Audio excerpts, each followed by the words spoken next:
อุปถัมภ์ในโครงการบรรพชา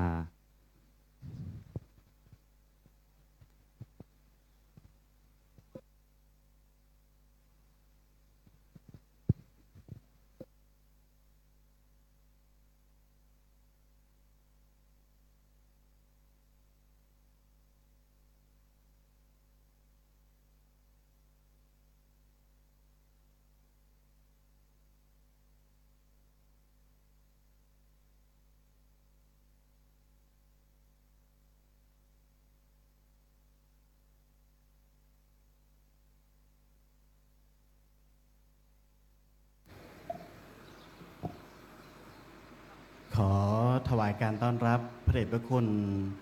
พระเทพยานะเวทีที่ปรึกษาเจ้าคณะภาค 6 เจ้าวาดวัดศรีอุโมงค์คำจังหวัดพะเยาผู้เป็นประธานฝ่ายสงฆ์และขอถวายการต้อนรับพระเถรานุเถระพระภิกษุสงฆ์สามเณรทุกรูปด้วยความเคารพรวมไปถึงท่านผู้ว่าราชการจังหวัดพะเยาและหัวหน้าส่วนราชการผู้เข้าร่วมพิธีทุกท่านรวมไปถึงคณะญาตินะครับบิดามารดาของพระนาคผู้ที่จะได้ร่วมพิธีบรรพชาอุปสมบทในพิธีเฉลิมพระเกียรตินะครับสมเด็จพระกนิษฐาธิราชเจ้ากรมสมเด็จพระเทพรัตนราชสุดาสยามบรมราชกุมารี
ใจดีคือพระพุทธใจบริสุทธิ์คือพระธรรมใจงามคือพระสงฆ์พระพุทธช่วยนำพระธรรมช่วยแต่งพระสงฆ์ช่วยแจ้งตัวเราเป็นแหล่งทำแต่ความดีกราบนมัสการพระเดชพระคุณพระเทพยานะเวทีที่ปรึกษาเจ้าคณะภาค 6 เจ้าวัดวัดศรีอุโมงค์คำผู้เป็นประธานฝ่ายสงฆ์พร้อมกับพระสงฆ์พระเถรานุเถระทุกรูปด้วยความเคารพเรียนท่านอรภาโรวีระผู้ว่าราชการจังหวัดพะเยาผู้เป็นประธานฝ่ายคฤหัสถ์พร้อมกับหัวหน้าส่วนราชการและแขกผู้มีเกียรติทุกท่านที่เข้าร่วมพิธีบรรพชาอุปสมบทพระภิกษุสามเณรและบวชศีลจารินีภาคฤดูร้อนประจำปีงบประมาณ 2569 ในรุ่นที่ 4 เฉลิมพระเกียรติสมเด็จพระกนิษฐาธิราชเจ้ากรมสมเด็จพระเทพรัตนราชสุดาสยามบรมราชกุมารีเนื่องในวันคล้ายวันพระราชสมภพ 71 พรรษา 2 เมษายน 2569 จัดโดยสำนักงานวัฒนธรรมจังหวัดพะเยาร่วมกับวัดป่าพุทธชินวงศารามและมูลนิธิพุทธสวรรณภูมิณวัดป่าพุทธชินวงศารามม่อนพญานาคราชตำบลห้วยแก้วอำเภอภูกำยาวจังหวัดพะเยาขออนุญาตนำเรียนในส่วนของกำหนดการให้กับทุกท่านได้รับทราบในเบื้องต้นนะครับ เมื่อถึงเวลาที่จะได้เริ่มประกอบพิธีจะได้ทำการมอบผ้าไตรให้แก่หน้าผู้เข้ารับการบรรพชาเป็นสามเณรซึ่งจะได้แบ่งเป็นจำนวน2 ชุดนะครับขออนุญาตปรับเปลี่ยนกำหนดการที่ได้นำเรียนให้กับทุกท่านได้รับทราบในเบื้องต้นในชุดที่ 1จะเป็นในส่วนของบิดามารดาหรือคณะญาติของผู้เข้ารับการบรรพชาเป็นสามเณร เมื่อบิดามารดาหรือคณะญาตินะครับ และเจ้าภาพได้ทำการมอบผ้าไตรเป็นที่เสร็จเรียบร้อย ในชุดที่สองจะเป็นในส่วนของหัวหน้าส่วนราชการกับผมจะได้นำเรียนทีละ9 ท่านมายืนประจำจุดณเบื้องหน้ามณฑลพิธีแห่งนี้ แล้วทำการมอบผ้าไตรให้แก่พระนาคผู้เข้ารับการบรรพชาเป็นสามเณรตามลำดับ เมื่อมอบผ้าไตรเสร็จเรียบร้อยนะครับ ก็จะได้เข้าสู่ขั้นตอนของการจุดธูปเทียนบูชาพระรัตนตรัยจุดธูปเทียนเชียงทองน้อยณเบื้องหน้าพระฉายาลักษณ์สมเด็จพระนางเจ้าสิริกิติ์พระบรมราชินีนาถพระบรมราชชนนีพันปีหลวง และจะได้เรียนเชิญทุกท่านได้ยืนไว้อาลัยจำนวน93 วินาที หลังจากนั้นประธานในพิธีจะได้เปิดกรวยสักการะณเบื้องหน้าพระฉายาลักษณ์จะได้ขออนุญาตเรียนเชิญผู้เข้าร่วมพิธีทุกท่านได้ลุกยืนขึ้นกับผมจะเป็นต้นเสียงในการกล่าวนำในการถวายสักการะหลังจากนั้นประธานในพิธีเปิดกรวยเสร็จเรียบร้อยก็จะได้เรียนเชิญทุกท่านได้ทำการถวายสักการะในการทำความเคารพถ้าเป็นผู้ชายก็โค้งคำนับถ้าเป็นผู้หญิงก็ทำการถอนสายบัวนะครับ หลังจากนั้นท่านพระครูอภิรักษ์ชินวงศ์ที่ปรึกษาเจ้าคณะจังหวัดพะเยาจะได้เข้าทำการถวายสักการะแก่ประธานฝ่ายสงฆ์หลังจากนั้นประธานในพิธีจะได้ทำการถวายสักการะแก่ประธานฝ่ายสงฆ์ตามลำดับและจะได้เรียนเชิญในสวัยชัยเมืองวัดธรรมจังหวัดพะเยากล่าวรายงานและอ่านหมายรับสั่งหลังจากนั้นศาสนพิธีกรจะได้อาราธนาศีลประธานสงฆ์ให้ศีลผู้เข้าร่วมพิธีทุกท่านร่วมกันสมทานศีลรับศีลตามลำดับหลังจากนั้นตัวแทนของผู้เข้าบรรพชาสามเณรถวายเครื่องสักการะแด่ประธานฝ่ายสงฆ์และร่วมกันกล่าวคำบรรพชาตามลำดับเมื่อพิธีบรรพชาเสร็จเรียบร้อยจะได้เรียนเชิญท่านประธานในพิธีฝ่ายฆราวาสถวายผ้าไตรและถวายจตุปัจจัยทายธรรมพระสงฆ์อนุโมทนาผู้เข้าร่วมพิธีกรวดน้ำรับพรก็เป็นอันเสร็จพิธีครับ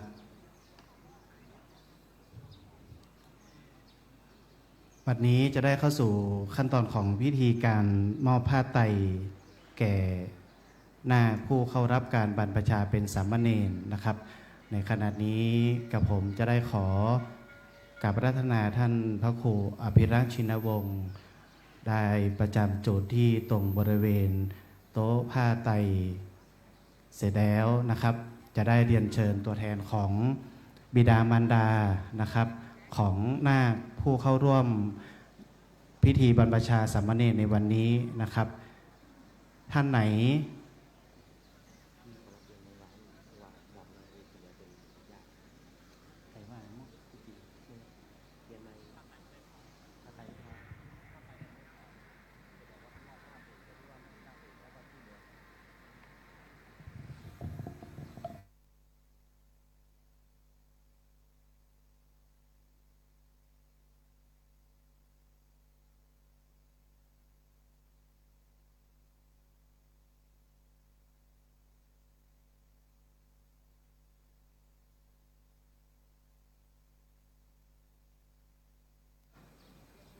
ลำบากใจ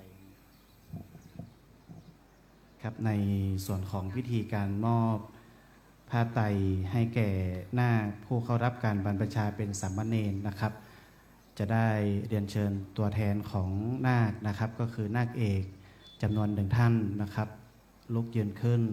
หลังจากนั้นจะได้เรียนเชิญท่านประธานในพิธีนะครับท่านผู้ว่าราชการจังหวัดพะเยาได้รับมอบผ้าไตรจากท่านพระครูอภิรักษ์ชินวงศ์ที่ปรึกษาเจ้าคณะจังหวัดพะเยาแล้วทำการมอบผ้าไตรให้กับนาคเอกจำนวน1 ไตร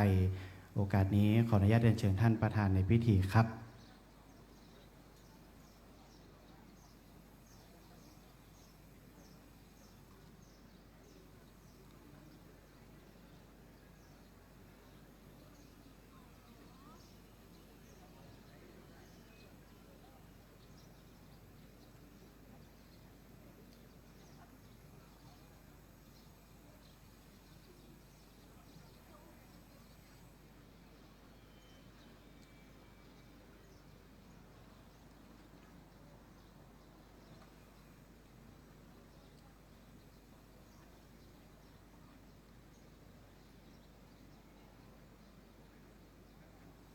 ครับหลังจากนี้นะครับจะได้เรียนเชิญของตัวแทนของ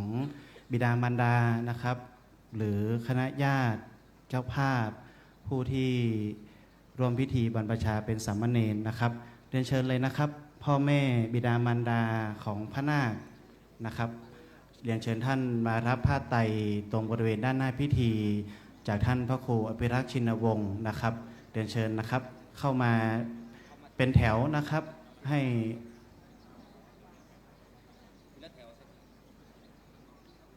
แถวที่1จำนวน8ท่านนะครับเรียนเชิญเลยนะครับ8ท่านแรกเรียนเชิญเลยครับ ผู้ที่เป็นบิดามารดาหรือคณะญาติคณะเจ้าภาพนะครับ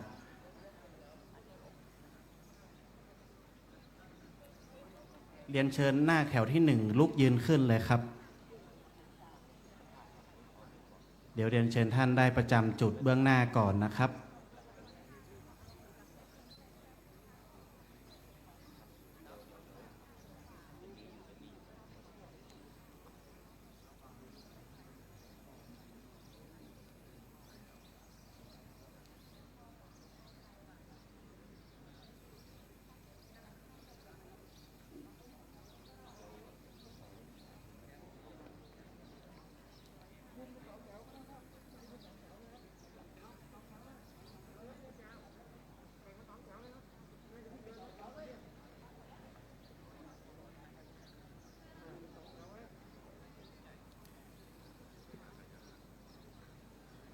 ครับเรียนเชิญท่านได้ประจำเบื้องหน้าพระนาคในโอกาสนี้นะครับ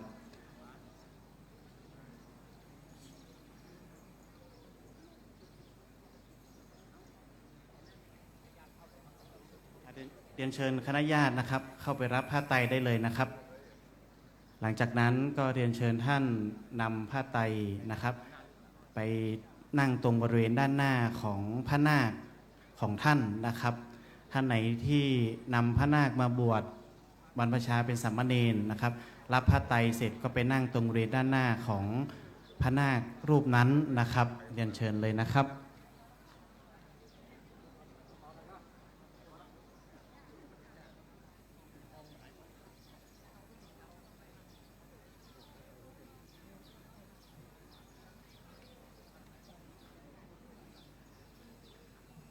เรียนเชิญท่านได้ลุกยืนเลื่อนเลยก็ได้นะครับไม่ต้องนั่งคุกเข่านะครับเพื่อความสะดวกรวดเร็วนะครับของพิธีนะครับ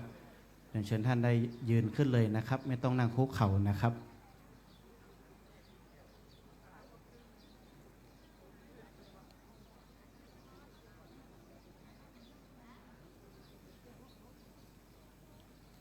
เมื่อรับผ้าไตรเสร็จเรียบร้อยนะครับท่านไปประจำจุดเบื้องหน้าของพระนาคของแต่ละท่านเลยนะครับท่านไหนที่เป็นลูกหลานของท่านนะครับ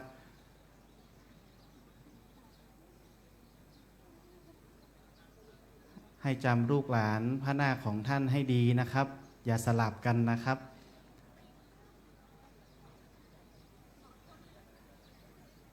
ลูกหลานท่านไหนหรือท่านเป็นเจ้าภาพพระนาครูปไหนนะครับก็เรียนเชิญไปประจำเบื้องหน้าได้เลยนะครับหลังจากที่พระนาครับเสร็จก็ให้วางไว้บริเวณด้านขวามือของแต่ละท่านนะครับ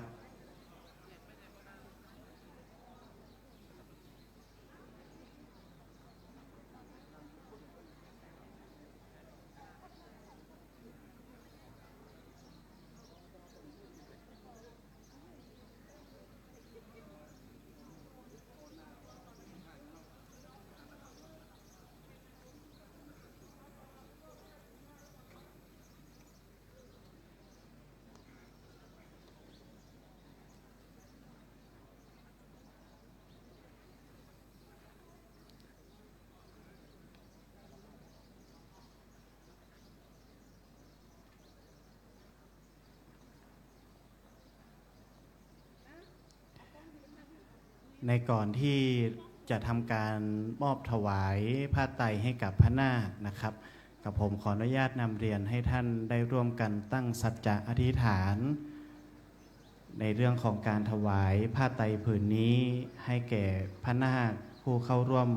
ในพิธีบรรพชาเป็นสามเณรนะครับ ด้วยอานิสงส์ผลแห่งบุญกุศลที่ได้มาร่วมกันในพิธีบรรพชาอุปสมบทเป็นภิกษุสามเณรในพิธีเฉลิมพระเกียรติสมเด็จพระกนิษฐาธิราชเจ้ากรมสมเด็จพระเทพรัตนราชสุดาสยามบรมราชกุมารีเนื่องในวันคล้ายวันพระราชสมภพ71 พรรษาในวันนี้ขอให้อานิสงส์ผลบุญในการร่วมพิธีนะครับให้กับเราทุกท่านได้ปราศจากทุกโศกโรคภัยนะครับให้ทุกท่านมีแต่ความสุขความเจริญแม้ว่าอธิษฐานสิ่งอื่นประการใดที่สมควรแก่ธรรมแล้วไซร้ขออานิสงส์ผลบุญนั้นนะครับส่งผลบุญให้กับทุกท่านได้รับอานิสงส์โดยพร้อมเพรียงกันนะครับอานิสงส์ของการบรรพชาอุปสมบทนั้นนะครับดังที่ได้นำเรียนไปเบื้องต้นนะครับเชื่อว่าจะได้อานิสงส์จำนวน64กัปนะครับ1กัปนะครับก็มีอานิสงส์มากมายนะครับดังที่ในพระไตรปิฎกได้บอกไว้ว่าถ้าเราจะนับคะแนน1กัปนั้นนะครับเราลองสมมติว่าเรามีเมล็ดถั่ว1เม็ดนะครับ1เมล็ดนะครับแล้วภาชนะที่ใส่เมล็ดถั่วนั้นนะครับกว้างยาวจำนวน16กิโลนะครับแล้วเอาเมล็ดถั่วนั้นใส่ลงไปถ้าหมดเมล็ดถั่วในภาชนะที่เราใส่กว้างยาว16กิโลนั้นหมดไปนะครับเท่ากับ1กัปนะครับดังนั้น36กัปก็ให้ท่านพิจารณาดูว่าจะมีอานิสงส์มากน้อยเพียงไรนะครับดังที่กับผมได้นำเรียนไปนั้นก็ถือว่าเป็นสิ่งที่นะครับให้ทุกท่านได้คิดตามว่าอานิสงส์จำนวน36กัปนั้นมีจำนวนมากมายนะครับสำหรับผู้ที่เข้ารับนะครับในการบรรพชาอุปสมบทหรือส่งเสริมให้บุตรหลานบุตรลูกของท่านนะครับเข้าร่วมเป็นผู้สืบทอดพระพุทธศาสนานะครับก็จะได้32กัปนะครับรวมกันแล้วก็จะเป็น64กัปนะครับดังนั้นอานิสงส์ผลบุญแห่งการบรรพชาอุปสมบทนะครับมีเยอะนะครับให้ทุกท่านได้ร่วมกันตั้งสัจจะอธิษฐานแห่งบุญกุศลในครั้งนี้นะครับให้ได้รับอานิสงส์โดยพร้อมเพรียงกันนะครับทุกโศกโรคภัยที่จะมีอยู่ในตัวเราขอให้สิ่งนั้นจงขจัดปัดเป่าหนีหายไปนะครับ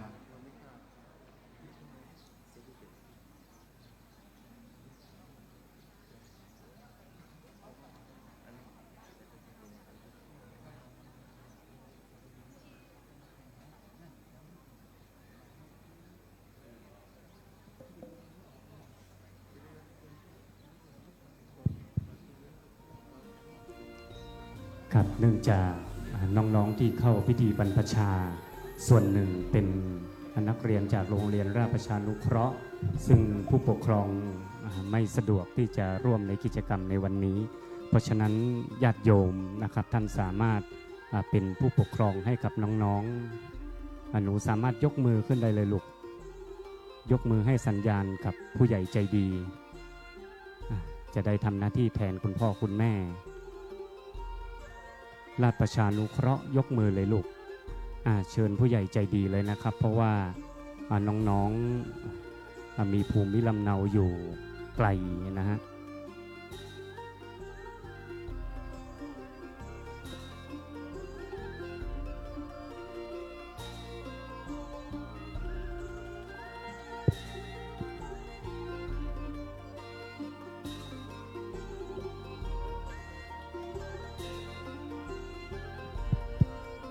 นักเรียนราชประชานุเคราะห์ให้หนูยกมือขึ้นลูกท่านไหนที่ยังไม่มีผู้ปกครองเดี๋ยวจะมีผู้ใหญ่ใจดีเดินมาหาลูกเองยกมือขึ้นสูงๆลูกผู้ใหญ่ใจดีนะครับถ้าหากท่านไม่มีผู้ปกครองยกมือขึ้นครับเชิญผู้ใหญ่ใจดีทำหน้าที่เป็นผู้ปกครองแทนเลยเป็นบุญกุศลเหมือนกันนะครับไปรับผ้าไตรที่พระเดชพระคุณก่อนนะครับ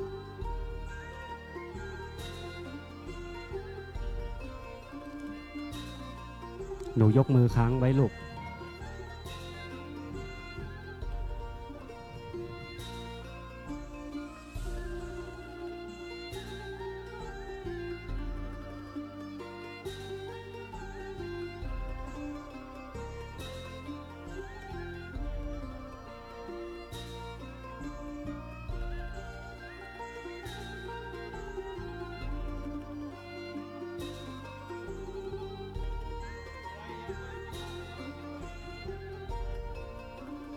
น้องๆหนูๆนักเรียนโรงเรียนราชประชานุเคราะห์24ยกมือเลยลูกเพราะว่ามาในนามของโรงเรียนซึ่งผู้ปกครองอยู่ต่างจังหวัดไม่สะดวกที่จะเข้าร่วมในกิจกรรมวันนี้เพราะฉะนั้นในความอุปถัมภ์ของผู้หลักผู้ใหญ่นะครับหัวหน้าส่วนราชการจะได้ทำหน้าที่เป็นพ่อแม่ผู้ปกครองแทนหนูนะฮะ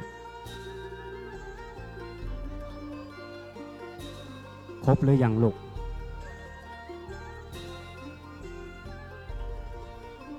ยกมือให้สัญญาณพระอาจารย์แม่ครูสุวัจนาเชิญทางนี้ครับ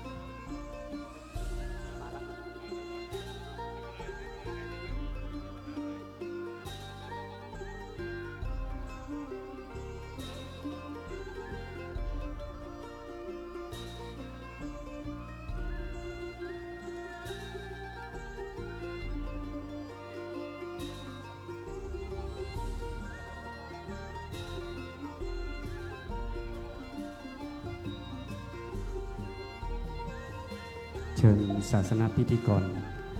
ครับเมื่อทุกท่านพร้อมแล้วนะครับให้ยกผ้าไตรขึ้นเหนือหัวยังไม่พร้อมนะครับ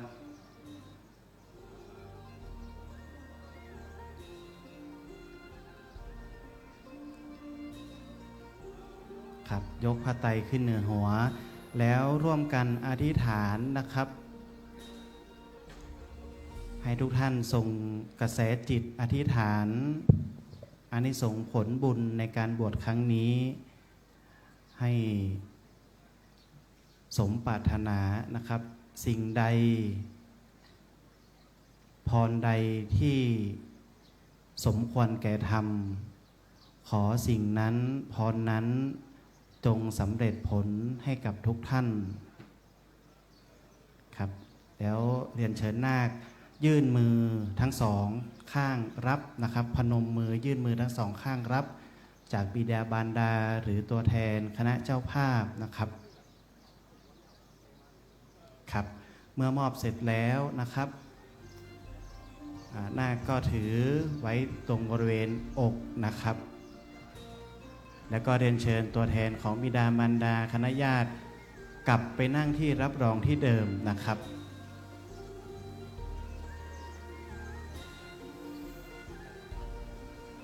เสร็จแล้วพระนาคก็นำผ้าไตรวางไว้ตรงบริเวณด้านขวามือของพระนาคแต่ละรูปนะครับ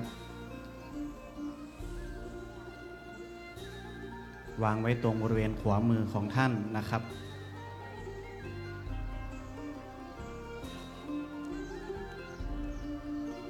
หลังจากนี้นะครับจะได้เรียนเชิญในส่วนของหัวหน้าส่วนราชการนะครับอีกจำนวน25ท่านได้เป็นตัวแทนของผู้เข้าร่วมพิธีถวายผ้าไตรนะครับจะได้เรียนเชิญพระนาคนะครับผู้เป็นตัวแทนในการรับจำนวน3ชุดนะครับชุดละ9ท่านนะครับก็จะได้เรียนเชิญแถวที่1แถวที่2และแถวที่3ตามลำดับแถวที่1นั้นจะได้ขออนุญาตเรียนเชิญหัวหน้าส่วนราชการจำนวน9ท่านอันได้แก่ผู้บังคับการตำรวจภูธรจังหวัดพะเยา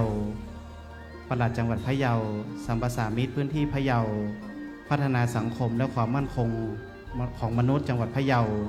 หัวหน้าสำนักงานสภาเกษตรจังหวัดพะเยาแรงงานจังหวัดพะเยาพาณิชยการจังหวัดพะเยาศูนย์คุ้มครองคนไร้ที่พึ่งจังหวัดพะเยา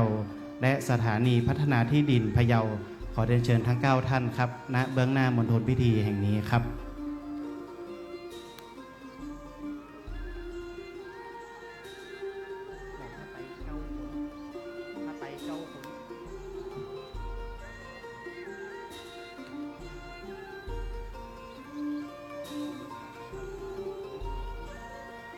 ปีก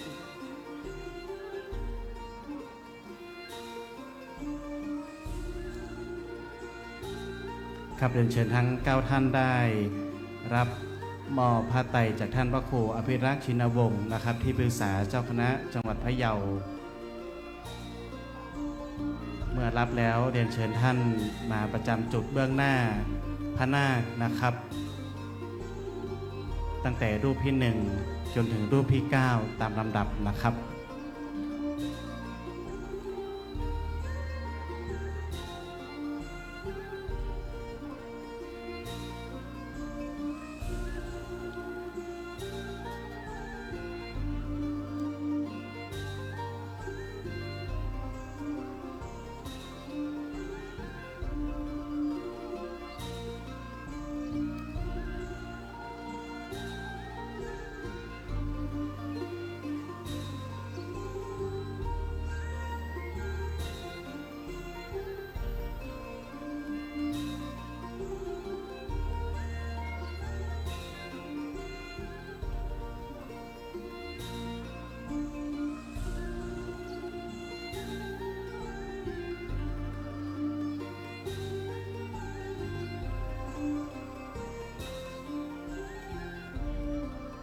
ครับเรียนเชิญรองผู้อำนวยการโรงเรียนศึกษาพิเศษพะเยาจัดหางานจังหวัดพะเยาครับอีกจำนวน2ท่านครับ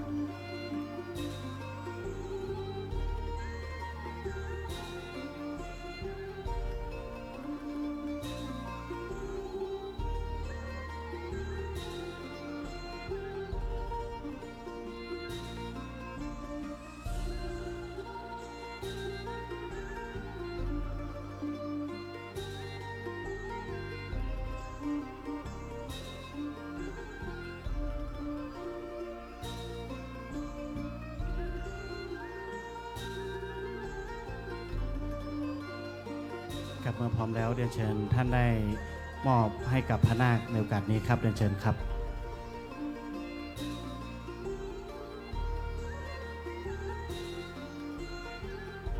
ครับขอบคุณครับเรียนเชิญกลับไปนั่งที่รับรองที่เดิมครับในชุดที่2นะครับจะได้เรียนเชิญหัวหน้าส่วนราชการดังนี้นะครับสวัสดิการและคุ้มครองแรงงานจังหวัดพะเยาพัฒนาการจังหวัดพะเยาศูนย์พัฒนาราษฎรบนพื้นที่สูงจังหวัดพะเยาองค์การบริหารส่วนจังหวัดพะเยาสำนักงานเขตพื้นที่การศึกษามัธยมศึกษาพะเยาคลังจังหวัดพะเยาปศุสัตว์จังหวัดพะเยาสหกรณ์จังหวัดพะเยาและเกษตรและสหกรณ์จังหวัดพะเยาครับเรียนเชิญทั้ง9ท่านครับ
ครับเมื่อพร้อมแล้วก็เรียนเชิญท่านได้มอบถวายผ้าไตรให้กับพระนาคครับ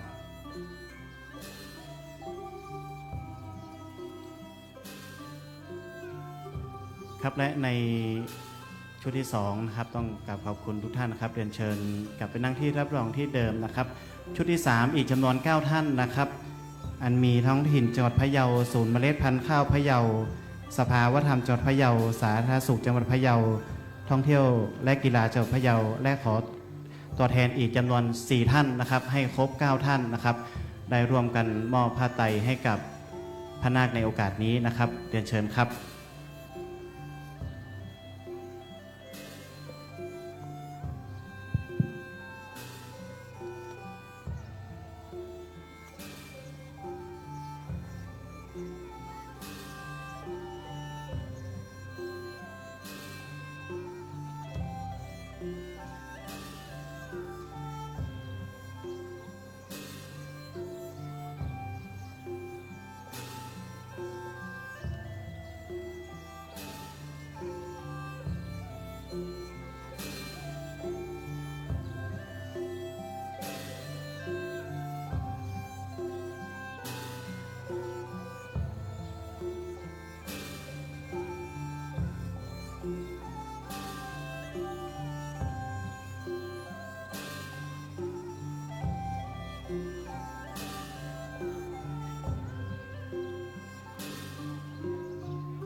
เมื่อพร้อมแล้วเรียนเชิญท่านได้มอบถวายให้กับพระนาคนะครับเรียนเชิญครับ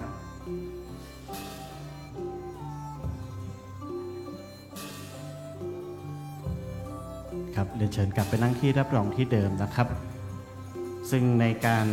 มอบผ้าไตรให้แก่พระนาคนะครับก็เป็นอันสำเร็จเสร็จเรียบร้อยนะครับในส่วนของพิธีต่อไปนะครับจะได้เข้าสู่พิธีตามลำดับนะครับในโอกาสนี้จะได้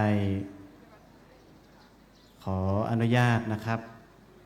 แจ้งในส่วนของลำดับขั้นตอนต่อไปก็จะเป็นในส่วนของการจุดธูปเทียนบูชาพระรัตนตรัย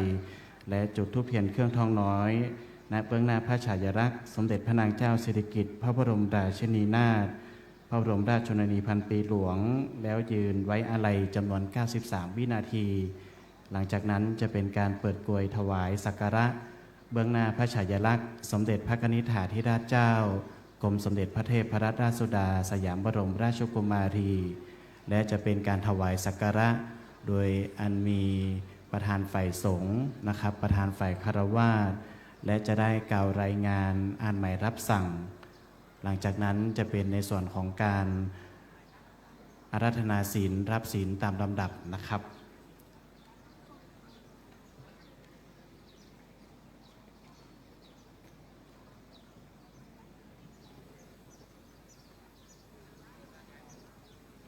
ต้องมีมนุษย์โกขึ้นไปมนุษย์โกขึ้นไปเอาเลยกันเลยติ๊กๆเลย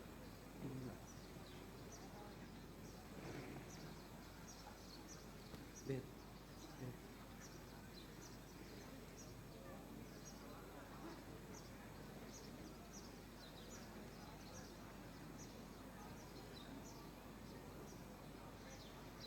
ครับในโอกาสนี้จะได้ขอกราบรัตนาพระเดชพระคุณพระเทพยานาเวทีที่ปรึกษาเจ้าคณะภาค 6ได้ประจำณ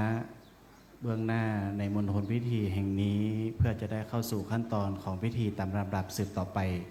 กล่าวขอกราบรัตนาด้วยความเคารพอย่างสูงครับ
กราบพระพุทธผู้สูงล้ำกราบพระธรรมผู้สูงเลิศกราบพระสงฆ์ผู้ประเสริฐรวมก่อเกิดเป็นพระรัตนตรัยบัดนี้จะได้ขออนุญาตเรียนเชิญท่านประธานในพิธีท่านอรภาโลวีระผู้ว่าราชการจังหวัดพะเยาประธานฝ่ายคฤหัสถ์จุดธูปเทียนบูชาพระรัตนตรัยขออนุญาตเรียนเชิญครับ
และขออนุญาตเรียนเชิญท่านประธานในพิธีได้จุดธูปเทียนเครื่องทองน้อยณเบื้องหน้าพระฉายาลักษณ์สมเด็จพระนางเจ้าสิริกิติ์พระบรมราชินีนาถพระบรมราชชนนีพันปีหลวงขออนุญาตเรียนเชิญผู้เข้าร่วมพิธีทุกท่านได้ลุกยืนขึ้นครับ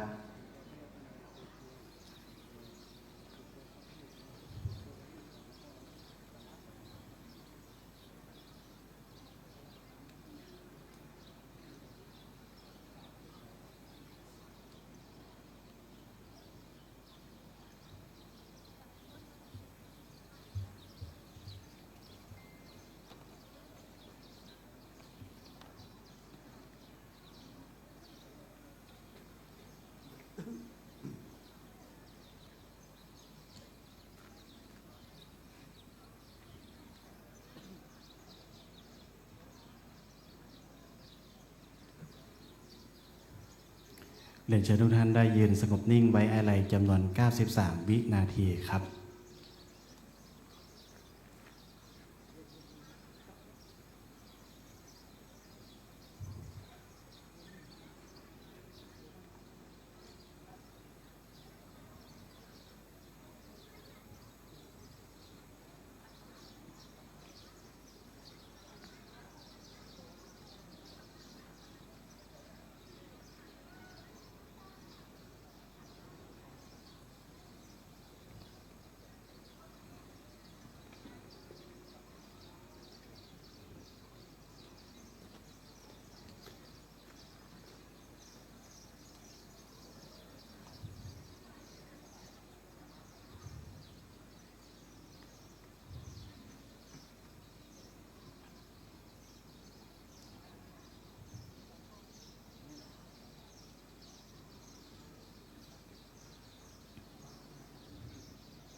หลังจากนี้เรียนเชิญท่านประธานในพิธีได้เปิดกรวยสักการะณเบื้องหน้าพระฉายาลักษณ์สมเด็จพระกนิษฐาธิราชเจ้ากรมสมเด็จพระเทพรัตนราชสุดาสยามบรมราชกุมารีกระผมขออนุญาตเป็นต้นเสียงในการสั่งถวายความเคารพนะครับ ถวายความเคารพพระฉายาลักษณ์สมเด็จพระกนิษฐาธิราชเจ้ากรมสมเด็จพระเทพรัตนราชสุดาสยามบรมราชกุมารีทั้งหมดตรง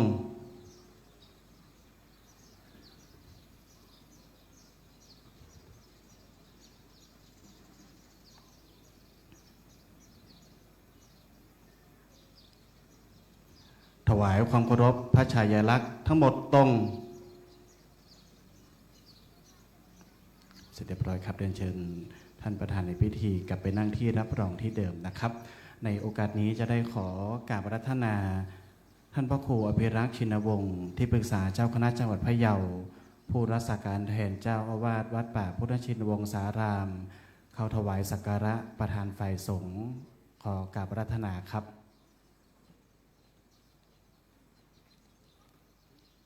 เรียนเชิญผู้เข้าร่วมพิธีทุกท่านได้นั่งลงครับ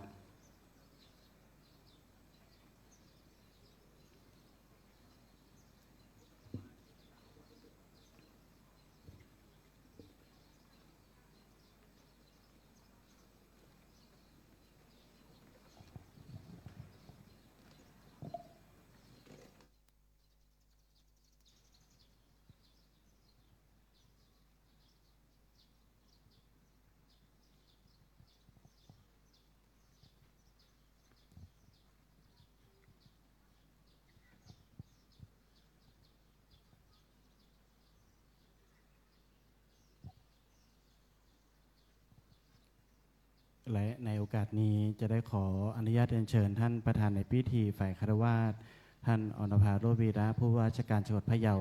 ได้ถวายสักการะแด่ประธานฝ่ายสงฆ์ขออนุญาตเรียนเชิญครับ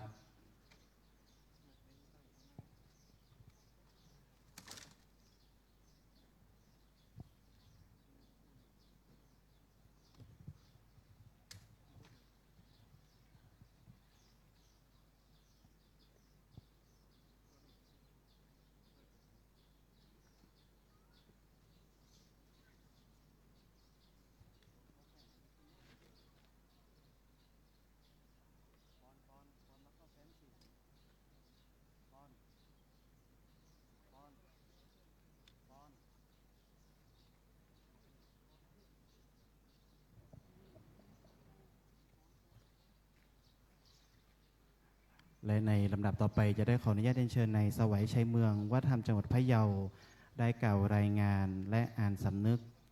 อ่านหมายรับสั่งขออนุญาตเรียนเชิญครับ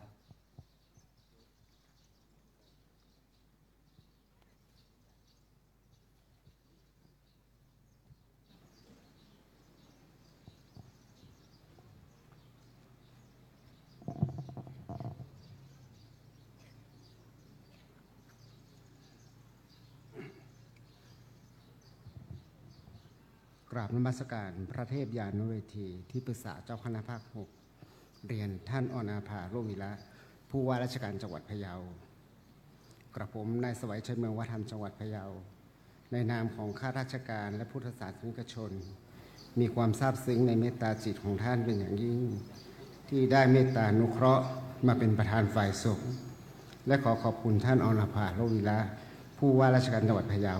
เป็นอย่างสูงที่ได้กรุณามาเป็นประธานฝ่ายคารวะในวันนี้ในปีงบประมาณพุทธศักราช 2569 สำนักงานวัฒนธรรมจังหวัดพะเยาร่วมกับคณะสงฆ์ตลอดจนพุทธศาสนิกชนในจังหวัดได้ร่วมกันจัดโครงการบรรพชาอุปสมบทพระภิกษุสามเณรและบวชศีลจารินีภาคฤดูร้อนโดยมีวัตถุประสงค์เพื่อส่งเสริมให้เด็กเยาวชนและประชาชนได้ศึกษาฝึกอบรมหลักธรรมคำสอนทางพระพุทธศาสนาหลักของปรัชญาเศรษฐกิจพอเพียงซึ่งจะช่วยให้เกิดค่านิยมเป็นคนดีมีคุณธรรมจริยธรรมมีวินัยจิตสาธารณะมีความกตัญญูส่งผลให้มีจิตใจที่เข้มแข็งเป็นพลเมืองที่ดีมีคุณภาพโดยผู้เข้าร่วมโครงการจะได้รับการศึกษาอบรมตามหลักสูตรศาสนศึกษาสำหรับผู้บวชระยะสั้นของคณะกรรมการการศึกษาของคณะสงฆ์พุทธศักราช 2539 เป็นหลักในการดำเนินการซึ่งสามารถนำไปประยุกต์ใช้ในชีวิตประจำวันและพัฒนาตนเองให้เป็นพลเมืองดีของสังคมและประเทศชาติต่อไปการจัดพิธีอุปสมบทพระภิกษุสามเณร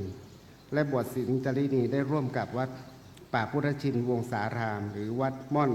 พญานาคราชดำเนินการในระหว่างวันที่ 1-15 เมษายน 2569 ซึ่งมีเด็กและเยาวชนเข้าร่วมโครงการจำนวน 109 คนและในพิธีการได้มีการจัดพิธีถวายพระราชกุศลสมเด็จพระนางเจ้าสิริกิติ์พระบรมราชินีนาถพระบรมราชชนนีพันปีหลวงเพื่อน้อมถวายความอาลัยด้วย สำนึกในพระมหากรุณาธิคุณ อันที่หาที่สุดมิได้และพิธีเฉลิมพระเกียรติสมเด็จพระนิธิถาธิราชเจ้ากรมสมเด็จพระเทพรัตนราชสุดาสยามบรมราชกุมารีเนื่องในโอกาสวันคล้ายวันพระราชสมภพ 2 เมษายน โดยการจัดพิธีในครั้งนี้ได้รับความเมตตาอนุเคราะห์จาก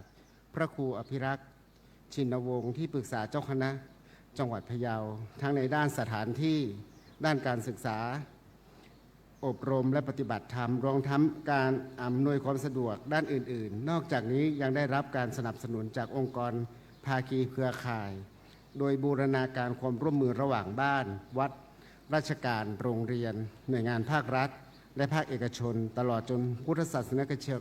กชนเป็นอย่างดียิ่งบัดนี้ได้เวลาอันเป็นมงคลแล้วกระผมขอเรียนเชิญท่านผู้ว่าราชการจังหวัดพะเยาประธานในพิธีจุดเครื่องทองน้อยถวายความเคารพเบื้องหน้าพระฉายาลักษณ์สมเด็จพระนางเจ้าสิริกิติ์พระบรมราชินีนาถสมเด็จพระบรมราชชนนีพันปีหลวงนะครับแล้วก็ยืนไว้อาลัย 93 วินาทีจากนั้นถวายเครื่องราชสักการะเปิดกลวยกระทงดอกไม้ทูบเทียนแพรเบื้องหน้านะครับขอครับไตร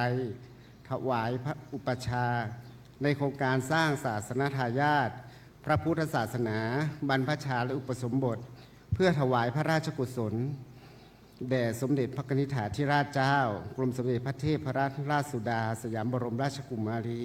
เนื่องในวันคล้ายวันพระราชสมภพ 2 เมษายน พุทธศักราช 2569 ณ วัดป่าพุทธชินวงศาราม อำเภอภูกำยาว จังหวัดพะเยา ระหว่างวันที่ 1 ถึง 30 เมษายน พุทธศักราช 2569 หน้าที่กองพระราชพิธีนำหมายนมัสการพระครูอภิรักษ์ชินวงศ์ประธานมูลนิธิพุทธสุวรรณภูมิเพื่อทราบติดต่อขอรับผ้าไตร1 ไตรจากเจ้าหน้าที่กองงานในพระองค์สมเด็จพระนิธิถาธิราชเจ้ากรมสมเด็จพระเทพรัตนราชสุดาสยามบรมราชกุมารีโดยตรงพลอากาศเอกสถิตพงศ์ธัมมังสารนังคัจฉามิ สังฆังสารนังกัจฉามิ สังฆังสารนังคัจฉามิ ทุติยัมปิพุทธังสารนังกัจฉามิ ทุติยัมปิพุทธังสารนังคัจฉามิ ทุติยัมปิธัมมังสารนังกัจฉามิ ทุติยัมปิธัมมังสารนังคัจฉามิ ทุติยัมปิสังฆังสารนังกัจฉามิ ทุติยัมปิสังฆังสารนังคัจฉามิ ตติยัมปิพุทธังสารนังกัจฉามิ ตติยัมปิพุทธังสารนังคัจฉามิ ตติยัมปิธัมมังสารนังกัจฉามิ ตติยัมปิธัมมังสารนังคัจฉามิ ตติยัมปิสังฆังสารนังกัจฉามิ ตติยัมปิสังฆังสารนังคัจฉามิ ปานาติปาตาเวระมะนีสิกขาปะทังสมาธิยามิ ปานาติปาตาเวระมณีสิกขาปะทังสัมมาทิยามิ อะทินนาทานาเวระมะนีสิกขาปะทังสมาธิยามิ อทินนาทานาเวระมณีสิกขาปะทังสัมมาทิยามิ กาเมสุมิชาจลาเวระมะนีสิกขาปะทังสมาธิยามิ กาเมสุมิจฉาจาราเวระมณีสิกขาปะทังสัมมาทิยามิ มุสาวาทาเวระมะนีสิกขาปะทังสมาธิยามิ มุสาวาทาเวระมณีสิกขาปะทังสัมมาทิยามิ สุราเมรยะมัชฌปมาทัฏฐานาเวระมะนีสิกขาปะทังสมาธิยามิ สุราเมระยะมัชฌปมาทัฏฐานาเวรมณีสิกขาปะทังสัมมาทิยามิ อิมานิปัญจสิกขาปทานิสีเรนะสุขติยันติ สาธุ สีเรนะโปกสัมปทา สาธุ สีเรนะนิโพธิยันติตัสมาสีลังวิโกทะเย สาธุ ในโอกาสนี้จะได้ขอเรียนเชิญตัวแทนผู้เข้าบรรพชาเป็นสามเณรถวายเครื่องสักการะแด่พระเดชพระคุณพระเทพยานะเวทีที่ปรึกษาเจ้าคณะภาค 6 ผู้เป็นประธานฝ่ายสูงขอเรียนเชิญครับ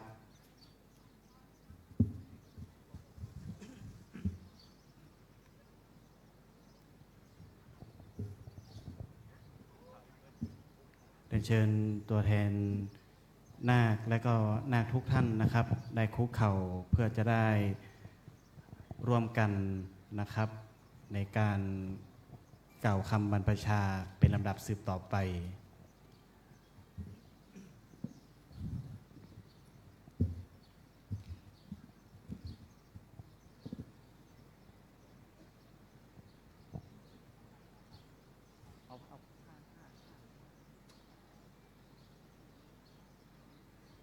เรียนเชิญนาคนำผ้าไตรนะครับขึ้นไว้ตรงบริเวณหน้าอกแล้วพนมมือนะครับ โดยให้นั่งท่าคุกเข่านะครับ หรือท่าเทพบุตรนะครับ เมื่อพร้อมแล้วเรียนเชิญทุกท่านได้ร่วมกันกล่าวคำประชาตามลำดับครับ เอสาหังพันเต สุจิระปารินิพพุตัมปิ ตังภควันตังสารนังคัจฉามิธัมมันจะภิกขุสังคันจะละภัยยาหังพันเต ตัสสะภควโตธัมมวินะเย ปัปพัชชัง ทุติยัมปาหังพันเต สุจิระปารินิพพุตัมปิ ตังภควันตังสารนังคัจฉามิธัมมันจะภิกขุสังคันจะละภัยยาหังพันเต ตัสสะภควโตธัมมวินะเย ปัปพัชชัง ตติยัมปาหังพันเต สุจิระปารินิพพุตัมปิ ตังภควันตังสารนังคัจฉามิธัมมันจะภิกขุสังคันจะละภัยยาหังพันเต ตัสสะภควโตธัมมวินะเย ปัปพัชชัง อหังพันเต ปัปพัชชัง ยาจามิ อิมานิกาสายานิ วัฏฐานิคะเหตวา ปัปพาเชทะมังพันเต อนุกัมปัง อุปาทายะ ทุติยัมปิ อหังพันเต ปัปพัชชัง ยาจามิ อิมานิกาสายานิ วัฏฐานิคะเหตวา ปัปพาเชทะมังพันเต อนุกัมปัง อุปาทายะ ตติยัมปิ อหังพันเต ปัปพัชชัง ยาจามิ อิมานิกาสายานิ วัฏฐานิคะเหตวา ปัปพาเชทะมังพันเต อนุกัมปัง อุปาทายะ พ่อนาคเอกมอบผ้าไตรถวายหลวงปู่ที่เหลือเอาผ้าไตรวางไว้ทางขวามือของตนเองอย่าเพิ่งพ่อนาคเอกรอก่อนกราบหลวงปู่พร้อมกัน อัญชลี วันทา อภิวาท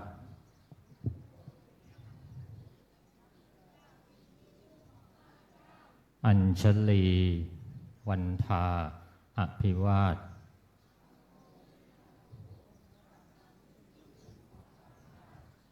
อัญชลี วันทา อภิวาท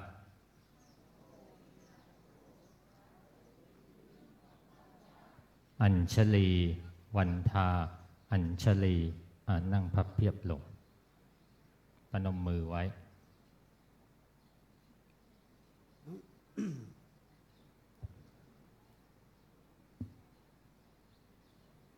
บัดนี้ตัวเธอได้น้อมผ้ากาสาวพัสซึ่งเป็นเครื่องนุ่งห่ม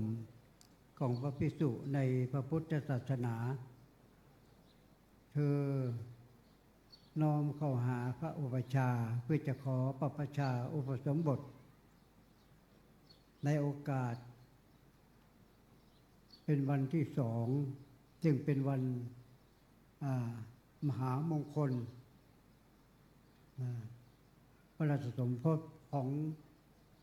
สมเด็จพระกนิษฐาธิราชเจ้ากรมพระเทพรัตนราชสุดาวันที่สองในวันนี้เธอว่าเธอมีจิตใจเป็นบุญเป็นกุศลได้ขออนุญาตคุณพ่อคุณแม่มาบวชเพื่อปฏิบัติธรรมในครั้งนี้ก็ถือว่าในเธอนั้นได้มีจิตใจที่จะปฏิบัติธรรมแต่ก็จะถวายพระราชกุศลให้พระองค์ท่านในวันมหามงคลอีกส่วนหนึ่งเธอก็จะได้มาปฏิบัติธรรมในโอกาสที่ว่าชีวิตของคนเรามันสำคัญที่เวลาถ้ามีเวลาว่างเราก็ไม่ให้เวลาล่วงเลินไปแม้แต่นักเรียนก็ปิดเทอมนักเรียนทั้งหลายก็ไม่ได้ไปเที่ยวเรามุ่งมาประพฤติปฏิบัติธรรมคือพัฒนาทางจิตใจคำว่าปฏิบัติธรรมก็คือปฏิปทาก็คือทางเดินเขาเรียกว่ามัชฌิมปฏิปทาเป็นทางเดินทุกคนถ้าเดินแบบภายนอกก็เดินรองเท้าเดินด้วยเท้าเดินด้วยจักรยานรถยนต์เครื่องบินนี่เป็นทางเดินภายนอกที่เราเดินกันมาถ้าทางเดินสะดวกเราก็ไม่ขรุขระนะถนนหนทางสะอาดแต่ถ้าด้านจิตใจเธอก็ได้มาฝึกเพื่อจะดำเนินชีวิตของเธอให้เดินไปทางที่ถูกต้องนั่นคือปฏิบัติธรรมคือทางเดินเราต้องมีศรัทธาก่อนถ้าไม่มีศรัทธาก็เธอก็ไม่มานั่งที่นี่เพราะนั้นการปฏิบัติธรรมต้องมีความเชื่อมีศรัทธาว่าเราทำดีต้องได้ดีทำชั่วต้องได้ชั่วพระองค์ได้สั่งสอนรวบรวมธรรมะคำสั่งสอนของพระองค์ไว้เพราะท่านประสบการณ์และท่านได้เดินทางที่ถูกต้องเมื่อพระองค์เสด็จดับขันธ์ปรินิพพานก็พวกเราทั้งหลายก็จะต้องเอามาประพฤติปฏิบัติเดินให้ถูกต้องคือดำเนินชีวิตให้ถูกต้องคือการปฏิบัติธรรมคือเดินตามธรรมมรรคแปดนั่นแหละมีสัมมาทิฏฐิคือความเห็นชอบเห็นความถูกต้องแยกแยะว่าเรามาอย่างนี้มันดีพัฒนาจิตใจของเรายกระดับจิตใจของเราให้เป็นบุญเป็นกุศลให้เข้มแข็งเดินทางตามมรรคแปดไปถึงข้อสุดท้ายรวมทั้ง8ข้อ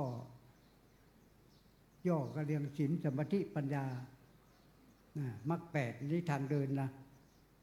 ว่าเราธรรมดาเป็นทางเดินเราละย่อเรียงศีลสมาธิปัญญาอันดับแรกเธอนั่งให้เรียบร้อยนี่ก็เป็นศีลละเรียบร้อยคือศีลเหมือนกับทางเดินเนี่ยเดินธรรมดานี่ในบ้านของเรา ถ้าวางเกะกะหมดมันเดินลำบากหาของก็ยากนะวุ่นวายไปเลยนะหาอะไรก็ยาก เพราะไม่มีระเบียบเราดำเนินชีวิตของเราคือปฏิบัติศีลก็คือวินัยนั่นแหละเป็นคนที่มีวินัยเป็นคนที่มีศีลนะนั่งให้เป็นระเบียบแม้แต่นักเรียนก็ต้องเอาศีลมาปฏิบัติต้องมีวินัยนักเรียนนั่นก็คือศีลแหละเพราะฉะนั้นก็เราดำเนินชีวิตต้องเอาศีลไปตั้งใจอกตั้งใจเรียนหนังสือเข้าห้องไม่คุยกันตั้งใจฟังครูบาอาจารย์สอนนี่ก็คือศีลแล้วนะแล้วมันก็จะเกิดปัญญาศีลสมาธิไม่ได้เกิดสมาธิตั้งใจเรียนไม่มีสมาธิด้วยเมื่อตั้งใจฟังตั้งใจเรียนมันก็เกิดปัญญาศีลสมาธิปัญญาเนี่ยท่านทั้งหลายก็อยากจะพูดให้ย่อๆความจริงมันก็มีเยอะเพราะฉะนั้นเธอทั้งหลายก็ไม่ให้เวลามันเสียถ้าทำอย่างนี้ต่อไปอายุของเธอทั้งหลายอย่าให้เสียเวลาต้องทำที่เป็นประโยชน์ถ้าไปเที่ยวไปเล่นอะไรไม่มีประโยชน์อย่างอื่นไปทางไม่ดีมันก็เสียเวลาชีวิตก็อาจจะพาไปทางหายนะก็ได้ไม่พัฒนาทางด้านจิตใจแต่เราเดินถูกทางแล้วเราก็ได้บุญด้วยพ่อแม่ก็ได้บุญด้วยแล้วก็เป็นวันนี้เป็นวันสำคัญด้วยท่านทั้งหลายก็คงทราบท่านก็ได้บุญหลายอย่างเพราะว่าเราอยู่ในประเทศไทยมีพระมหากษัตริย์เป็นประมุขพระองค์ท่านไม่ทิ้งเราเราก็ไม่ทิ้งพระองค์อาศัยซึ่งกันและกันอันนี้ก็คือที่เราเข้ามาบวชคำว่าบวชก็คือปภชะเนี่ยแปลว่าเว้นทางไม่ดีนะแล้วก็ทำคุณงามความดีให้มากๆคนเรานั่นมีกิเลสความโกรธความโลภความหลงอยู่มันมีทุกคนเพราะยังไม่เป็นพระอรหันต์นะแต่ว่าเราพยายามจะให้มันน้อยลงนะความโกรธความโลภความหลงคือทำความดีให้มากๆโมโหก็เป็นความชั่วแล้วใช้อารมณ์ก็เป็นความชั่วแล้วอันนี้ก็คือเราปฏิบัติธรรมต่อไปนี่จะได้บอกกรรมฐาน5เขาว่าปัญจกะกรรมฐานมี5อย่างหรือมูลกรรมฐานดังเดิมที่พระพุทธเจ้าสอนเอาสำหรับคนที่เข้ามาสู่พระธรรมวินัยใหม่จะต้องบอกกรรมฐานดังเดิมนี้ซึ่งเป็นภาษาบาลีขอให้เธอทั้งหลายว่าตามเกสาโลมานาขาทันตาตะโจทันตานาขาโลมาเกสาเป็นภาษาบาลีกรรมฐานเกสาโลมานาขาทันตาตะโจเกสาก็คือผมโลมาก็คือขนนาขาคือเล็บทันตาคือฟันตะโจคือหนังก็มันอยู่ในตัวเราเนี่ยให้พิจารณาว่าเรานี่เป็นอนิจจังทุกขังอีกหน่อยมันก็ผุสลายไปผุสลายไปอยู่นานไม่ได้แต่ให้พิจารณาอย่างนี้สำหรับคนเข้ามาบวชใหม่แล้วก็ร่างกายของเรานี่มันมีกลิ่นเหม็นถ้าเราไม่แปรงฟันก็มีกลิ่นเหม็นไม่อาบน้ำก็มีกลิ่นเหม็นในร่างกายของเราให้พิจารณาให้เราเบื่อให้เราคลายกำหนัดอะไรเนี่ยไม่ให้รักสวยรักงามอันนี้เป็นกรรมฐานที่พระพุทธเจ้าสอนไว้สำหรับผู้ที่เข้ามาบวชใหม่จะต้องสอนกรรมฐานนี้ไว้วันนี้ท่านทั้งหลายบวชแล้วพระพี่เลี้ยงอาจจะได้อบรมสั่งสอนเธออธิบายให้ถูกต้องต่อไปตอนนี้ไปจะได้มอบผ้าให้เธอไปนุ่งห่มแล้วก็มารับศีล ต่อไป คุกเข่าขึ้นครับ ขอเชิญพระเอาผ้าอังสะใส่หลวงพ่อก็จะมอบให้องค์เดียวนะ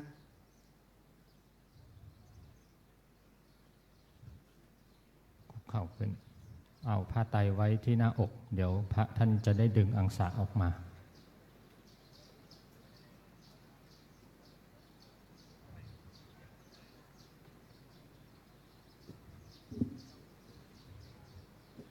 นิมนต์พระคุณเจ้าที่จะห่มผ้าที่ศาลาอิ่มบุญนะครับ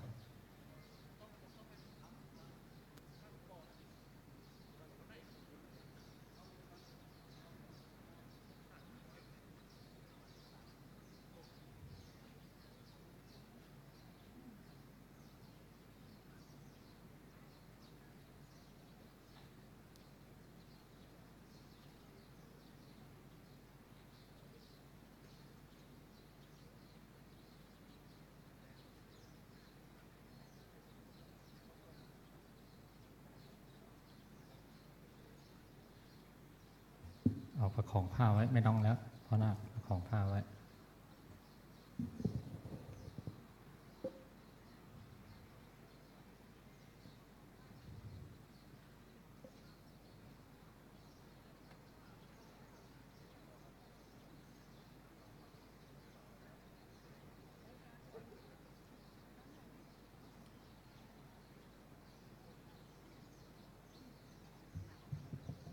พอนาคเอกเดินออกเลยแถวที่ 8 แถวที่ 9 แถวที่ 7 ลุกขึ้นเลยครับ 9 กับ 8 ลุกขึ้นยืนทั้งหมดเลยครับยืนครับ 9 8 เดินออกเลยครับเดินออกเลยครับเลี้ยวเลย 7 6 ลุกขึ้นเลยครับเดินออกทีละ2 แถวเลยนะครับเดินไปเลยลูกเดินไปเลยทำเวลาเลยครับ 7 6 ต่อเลยครับต่อเลยเดินต่อเลยครับ5 4 เดินไปเลยครับเดินไปเลยครับไปที่ศาลาอิ่มบุญเลยครับตรงเต็นท์เลยนะครับเต็นท์โดมเดินมาเลยครับ2 แถวครับลุกขึ้นทั้งหมดเลยครับเดินเลยครับ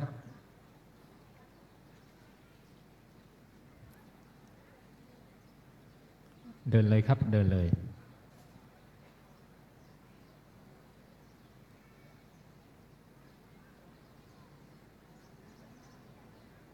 เดินมาเลยลูกเดินมาเลยเดินมาเลยหนุ่ม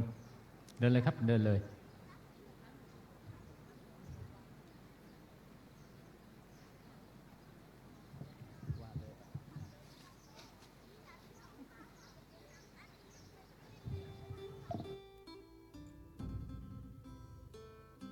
ครับในระหว่างที่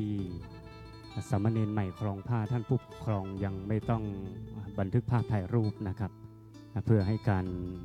ครองผ้าเป็นไปด้วยความรวดเร็วนะครับขอท่านนั่งรับรองอยู่ในเต็นท์ประลำรอสักครู่ในโอกาสนี้กราบราธนาพระคุณเจ้าที่รับผิดชอบครองผ้าให้สามเณรกับนิมนต์ด้วยความเคารพบริเวณด้านหน้าอาคารอิ่มบุญด้วยความเคารพอย่างสูงครับ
ไตอาศัยนะครับหรือไตแบ่งที่เราเรียกกันย่อๆนะครับมักจะมีแค่3ผืนนะครับก็คือจีวรสบงและอังสะนะครับนิยมถวายเป็นชุดสำรองไว้ให้พระได้ใช้ผัดเปลี่ยนในการนุ่งห่มนะครับ1ชุดนั้นนะครับก็ถ้าจะให้เรียบร้อยดีงามนะครับก็ควรจะใส่1วันต่อ1ชุดนะครับเพื่อ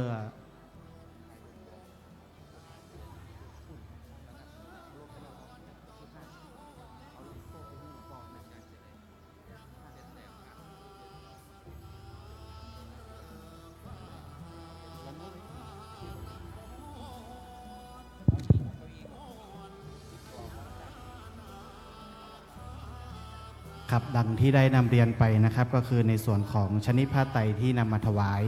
บัดนี้สามเณรที่เข้าร่วมพิธีบรรพชาได้เข้าสู่อย่างมณฑลพิธีแห่งนี้นะครับก็ขอกราบนิมนต์นะครับได้ประจำในส่วนของอาสนะที่รับรองของแต่ละท่านนะครับรูปไหนนั่งที่ตอนเป็นนาคนะครับก็ให้นั่งที่เดิมของท่านไว้ก่อนนะครับและหลังจากในพิธีช่วงเช้านี้เสร็จนะครับผู้ที่จะทำการอุปสมบทก็คือถ้าเป็นภาษาบ้านเราก็เรียกว่าเป็กตุนะครับก็จะแยกไปสู่ยังพระธาตุสีมาในการขออุปสมบทเป็นลำดับสืบต่อไปผู้ที่เป็นสามเณรก็ให้อยู่จุดพักคอยในมณฑลพิธีแห่งนี้นะครับและก็จะได้ร่วมประกอบพิธีกันในช่วงของตอนเย็นเพื่อที่จะได้ถวายเจริญเป็นพระราชกุศลนะครับถวายเนื่องในวันคล้ายวันพระราชสมภพนะครับในการเจริญพระพุทธมนต์เฉลิมพระเกียรติถวายเป็นพระราชกุศลเป็นลำดับสืบต่อไปในช่วงเย็นของวันนี้นะครับ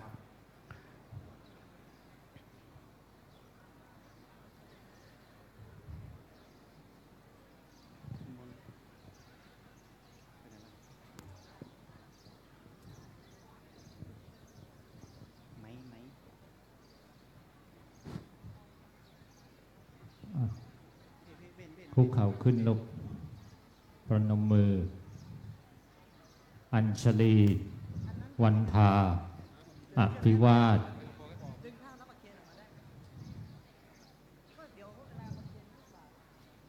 อัญชลี วันทาอภิวาท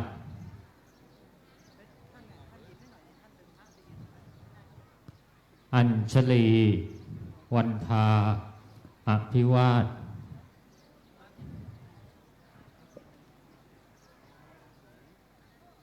อัญชลี วันทาอัญชลี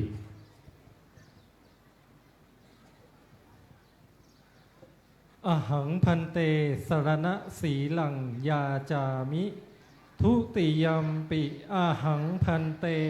สรณะสีลังยาจามิ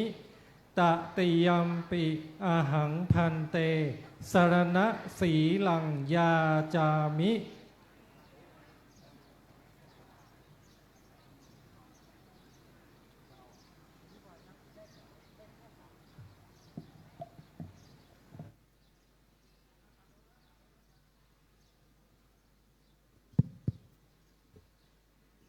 นะโมตัสสะภะคะวะโตอะระหะโตสัมมาสัมพุทธัสสะนะโมตัสสะภะคะวะโตอะระหะโตสัมมาสัมพุทธัสสะนะโมตัสสะภะคะวะโตอะระหะโตสัมมาสัมพุทธัสสะนะโมตัสสะภะคะวะโตอะระหะโตสัมมาสัมพุทธัสสะนะโมตัสสะภะคะวะโตอะระหะโตสัมมาสัมพุทธัสสะนะโมตัสสะภะคะวะโตอะระหะโตสัมมาสัมพุทธัสสะยะมหังวัฏามิตังวะเทหิ อามะพันเตพุทธังสรณังกัจฉามิ พุทธังสรณังคัจฉามิ ธัมมังสรณังกัสสามิ ธัมมังสรณังคัจฉามิ สังฆังสรณังกัสสามิ สังฆังสรณังคัจฉามิ ทุติยัมปิพุทธังสรณังกัสสามิ ทุติยามปิสารนังคัจฉามิ ทุติยัมปิสังฆังสรณังกัสสามิ ทุติยามปิสังฆังสารนังคัจฉามิ ตติยัมปิ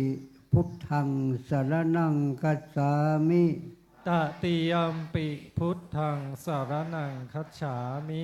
ตติยัมปิธัมมังสรณังกัสสามิ ตติยามปิธัมมังสารนังคัจฉามิ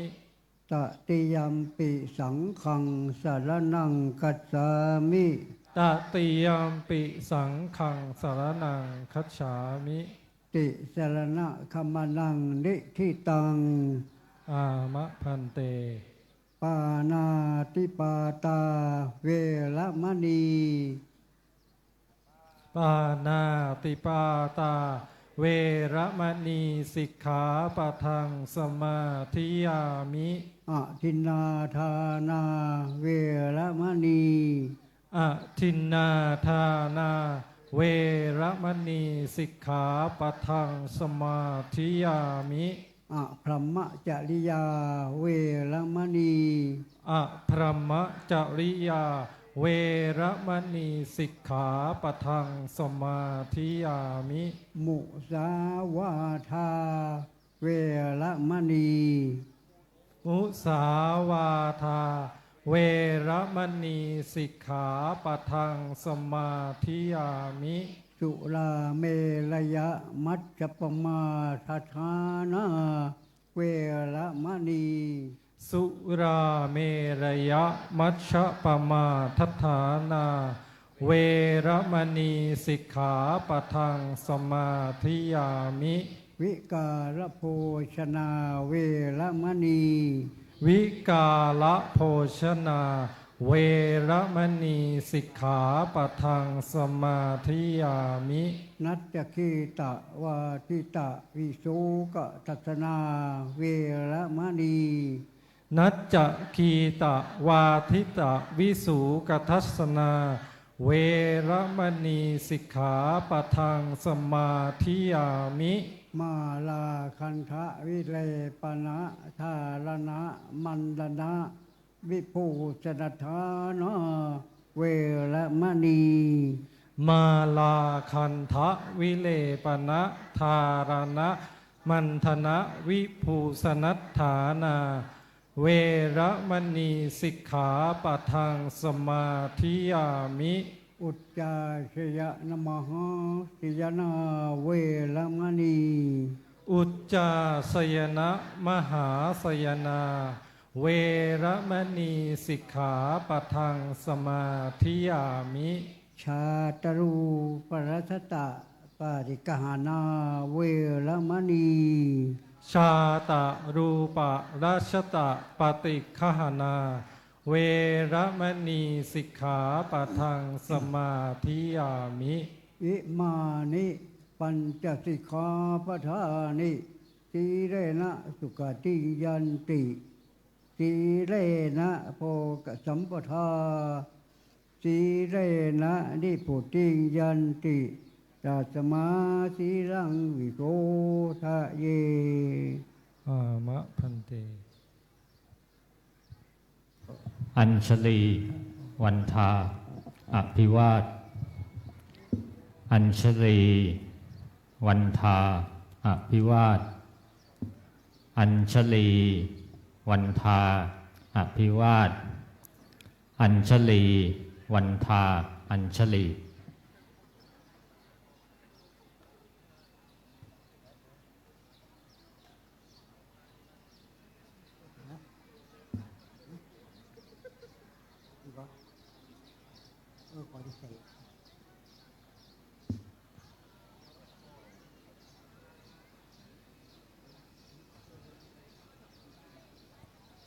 ย อิมานิทัสสะสิกขา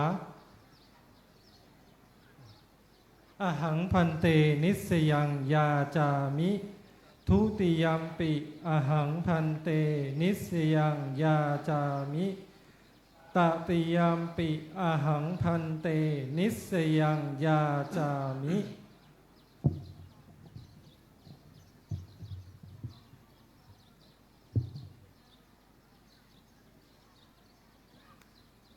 อุปชฌายโย อุปชาโยโนพันเตโห เอา หิ ว่าตามว่าตาม อุปชาโยเมพันเตโหหิ อุปชาโยเมพันเตโหหิ อุปชาโยเมพันเตโหหิ อุปชาโยเมพันเตโหหิ อุปชาโยเมพันเตโหหิ อุปชาโยเมพันเตโหหิ ปฏิรูปัง สาธุพันเต สาธุปันเต โอปายิกัง สาธุพัน สา เต ธุปันเต ภาษาทิเกนะสัมปเทหิ สาธุพั สาน เต ธุปันเต อัจฉตเค ว่าตาม อัจฉตักเค อัชชะตักเค อานิเถโร อานิเถโร ไมหังพาโล ไมหังพาโร อหัมปี อาหัมปิ เถรัสสะพาโร เถรัสสะพาโร อัจฉตักเค อัชชะตักเค พานิเถโร อานิเถโร ไมหังพาโล ไมหังพาโร อหัมปี อาหัมปิ เถรัสสะพาโร เถรัสสะพาโร อัจฉตักเค อัชชะตักเค พานิเถโร ทานิเถโร ไมหังพาโล ไพหังพาโร อหัมปี อาหัมปิ เถรัสสะพาโร เถรัสสะพาโร อัญชลี วันทา อภิวาท อัญชลี วันทา อภิวาท อัญชลี วันทา อภิวาท อัญชลี วันทา อัญชลีนั่งพับเพียบลง ในการบัดนี้พิธีบรรพชาเป็นสามเณรในโครงการพิธีบรรพชาอุปสมบทพระภิกษุสามเณรประจำปีงบประมาณ 2569 ในรุ่นที่ 4 เพื่อเฉลิมพระเกียรติสมเด็จพระนิธิาธิราชเจ้ากรมสมเด็จพระเทพรัตนราชสุดาสยามบรมราชกุมารี ในช่วงนี้ได้เสร็จสิ้นลงไปแล้วนะครับ ในลำดับต่อไปจะได้เข้าสู่ขั้นตอนของการกล่าวคำถวายกับผมขออนุญาตเป็นต้นเสียงในการกล่าวนำคำถวาย ขอเรียนเชิญทุกท่านได้พนมมือขึ้นแล้วร่วมกันกล่าวคำถวายโดยพร้อมเพรียงกันครับนะโมตัสสะภะคะวะโตอะระหะโตสัมมาสัมพุทธัสสะนะโมตัสสะภะคะวะโตอะระหะโตสัมมาสัมพุทธัสสะนะโมตัสสะภะคะวะโตอะระหะโตสัมมาสัมพุทธัสสะอิมานิ อิมานิ มะยังพันเต มะยังพันเต จตุปัจจยานิ จตุปัจจยานิ สัปะริวารานิ สัปปาริวารานิ ภิกขุสังคัสสะ ภิกขุสังคัสสะ โอโนชยามะ โอโนชยามะ สาธุโนพันเต สาธุโนพันเต ภิกขุสังโฆ ภิกขุสังโฆ อิมานิ อิมานิ จตุปัจจยานิ จตุปัจจยานิ สัปะริวารานิ สัปปาริวารานิ ปฏิคันหาตุ ปฏิคันหาตุ อัมหากัง อัมหากัง ทีฆรัตตัง ทีฆรัตตัง หิตายะ อิตายะ สุขายะ สุขายะ ข้าแต่พระสงฆ์ผู้เจริญ ข้าแด่พระสงฆ์ผู้เจริญ ข้าพระเจ้าทั้งหลาย ข้าพระเจ้าทั้งหลาย ขอน้อมถวาย ขอน้อมถวาย ซึ่งจตุปัจจัย ซึ่ง จตุปัจจัย พร้อมทั้ง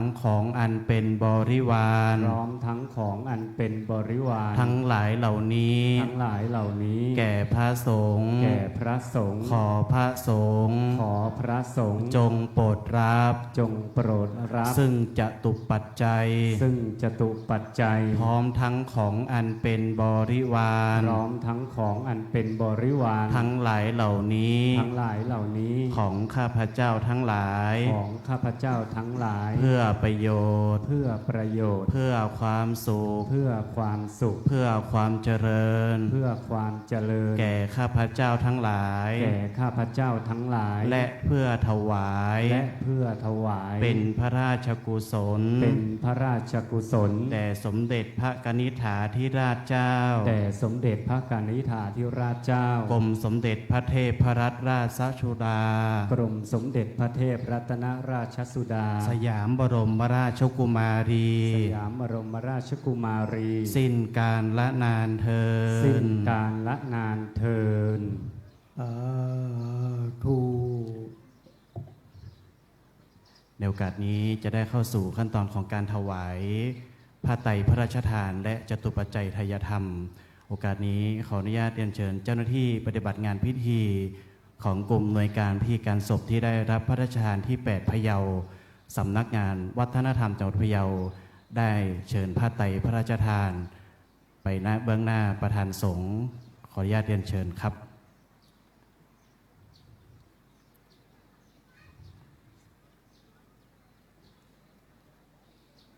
วัดวัฒนธรรม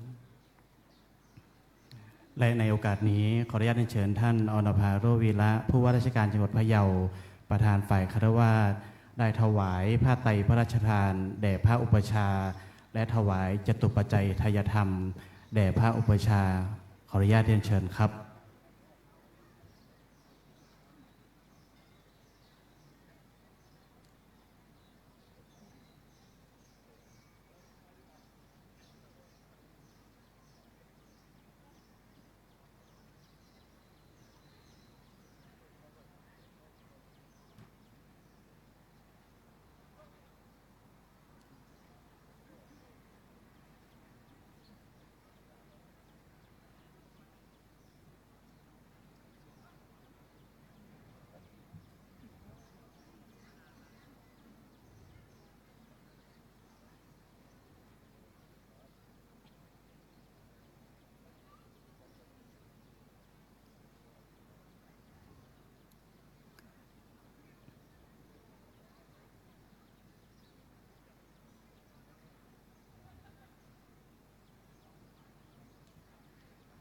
เดี๋ยวเชิญท่านประธานในพิธีได้กลับไปนั่งที่รับรองนะครับ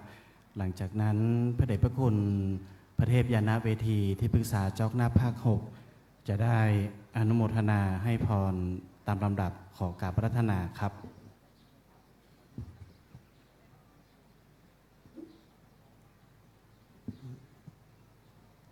ยะถาวาริวาหาปุลาปาริปุเรนเตสาคลังเอวะเมวะอิโตทินังเปตานังกุปกปติอิจิตังปฏิตังตุมหังคิปะเมวะสมิสตุสัพเพปุเรนตุสังกปปาจันโทปนลสูยะถามณิโชติลสูยะถาสาอัตถลัตถาสุขิตาวิรุณหาพุทธศาสเนอโลคาสุขิตาโหหิสหัสเพหิยาติภิสาอัตถลัตถาสุขิตาวิรุณหาพุทธศาสเนอโลคาสุขิตาโหหิสหัสหิยาติภิสาอัตถลัตถาสุขิตาวิรุณหาพุทธศาสเนอโลคาสุขิตาโหหิสหัสหิยาติปิภวตุสัพพมังคลังลักขันตุสัพพเทวตา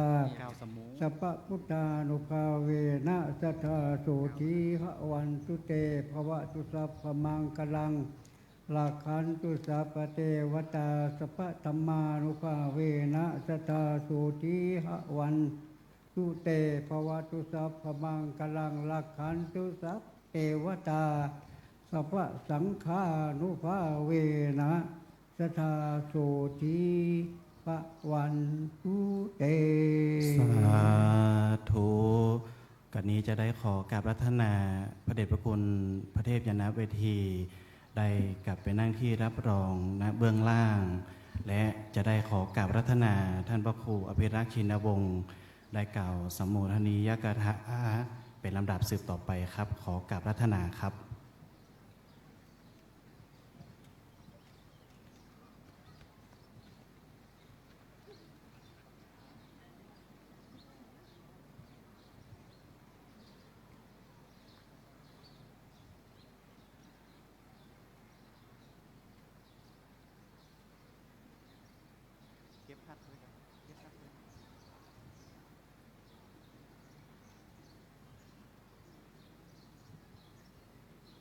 ครับ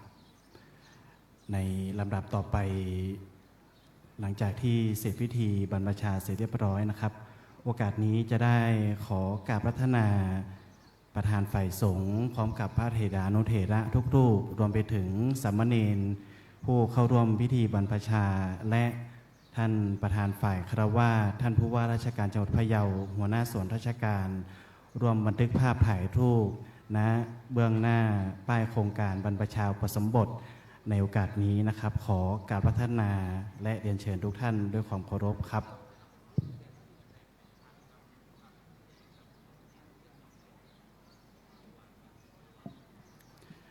ขออนุญาตแบ่งเป็น2ชุดนะครับ ชุดที่1จะเป็นพระเถรานุเถระพร้อมกับสามเณรผู้เข้าร่วมพิธีบรรพชาชุดที่2จะเป็นในส่วนของผู้เข้าร่วมบรรพชาและหัวหน้าส่วนราชการนะครับ ขออนุญาตนำเรียนให้กับทุกท่านได้รับทราบนะครับในโอกาสนี้ขอกราบพัฒนาและเรียนเชิญครับ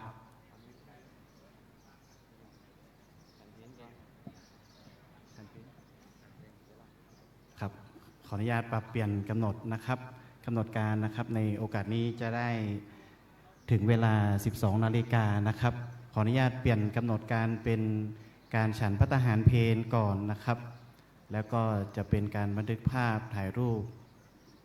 ทีหลังนะครับ